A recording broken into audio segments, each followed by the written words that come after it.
Bom dia mais uma vez, o Maná Diário de hoje eu quero meditar com vocês sobre o Salmo 1, o Salmo número 1.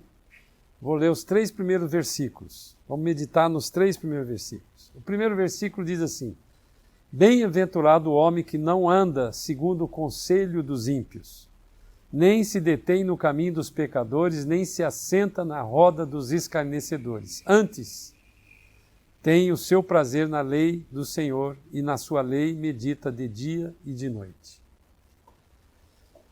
O versículo 1 aqui, ele começa dizendo de um movimento, de um caminhar, de uma fala de uma vida diária, de um modo de vida. Bem-aventurado o homem que não anda segundo o conselho dos ímpios. Isso é um modo de vida. E ele classifica esse homem como um homem bem-aventurado, um homem feliz. O salmista define como bem-aventurado aquele que anda no caminho correto, naquele caminho certo. Essa é uma das grandes dificuldades que nós temos ao longo da nossa vida, ao longo do caminhar da nossa vida, nós muitas vezes erramos. E se você já aprendeu essa lição de não andar no conselho dos ímpios, você já está acertando muitas coisas. O Salmo 119, no versículo 105 do capítulo 119 de Salmos, diz assim: Lâmpada para os meus pés é a tua palavra e luz para o meu caminho. A palavra de Deus é a forma de você errar menos, irmãos. No versículo 2, ele confirma esse preceito de um homem bem-aventurado, do sábio. Na lei do Senhor medita o tempo todo. Então, para que a gente não erre nos caminhos que nós temos andado, a primeira coisa é não andar no conselho dos ímpios. E a segunda coisa é meditar na lei. Meditar. Essa palavra meditar, ela é interessante que no original grego, ela deu origem àquele movimento que o judeu fica fazendo assim com o corpo, na frente, por exemplo, do Muro da Lamentação, você vê ele fazendo esse movimento.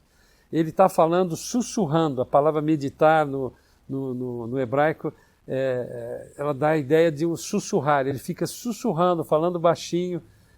Um trecho como esse, por exemplo: Bem-aventurado o homem que não anda segundo o conselho dos ímpios.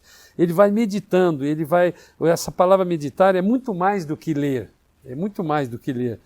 Ela reflete, ela é de pensar, ela é de comparar, ela é lembrar, concluir.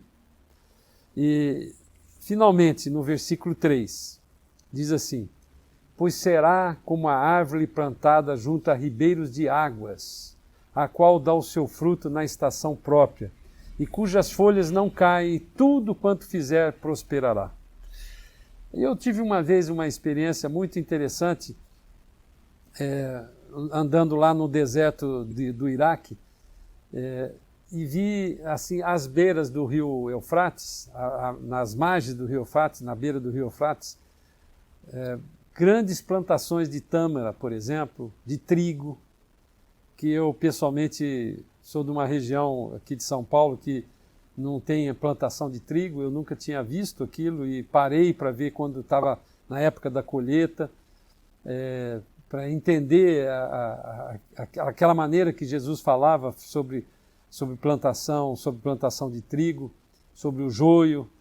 E quando eu parei ali para ver aquelas árvores frondosas, aquelas palmeiras que davam aqueles cachos enormes de tâmara, eu lembrei dessa passagem. Porque ali muito próximo, ali já começava o deserto é inóspito, geograficamente feio, não tem nada que seja bonito ali. Mas aquelas árvores frondosas estavam verde, um verde escuro, e isso dava a entender que aquelas árvores elas estavam, independente do ambiente que elas estavam plantadas ali à beira daquele rio e estavam frutificando muito.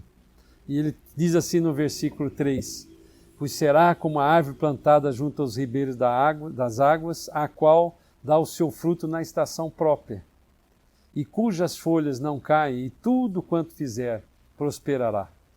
Que maravilhoso esse salmo, irmãos. Nós vamos orar agora para que nós tenhamos esse prazer na presença de Deus. Nós precisamos aprender a gostar da palavra de Deus, a meditar na palavra de Deus, a refletir, a entender exatamente aquilo que Deus quer para mim e para você no dia de hoje. Então, ore comigo agora, feche os seus olhos onde você estiver aqui e procura com o Senhor falando isso.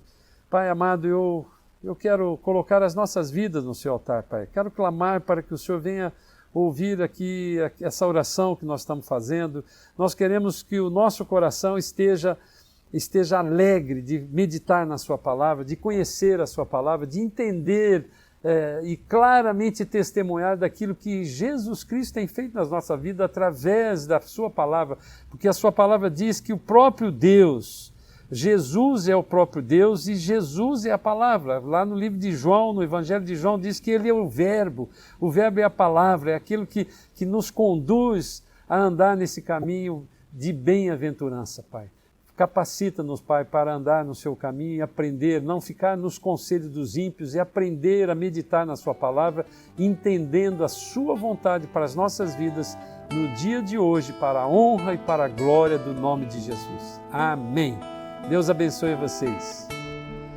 Você pode acompanhar todo o nosso conteúdo no Instagram, no YouTube e no Facebook. Deus te abençoe.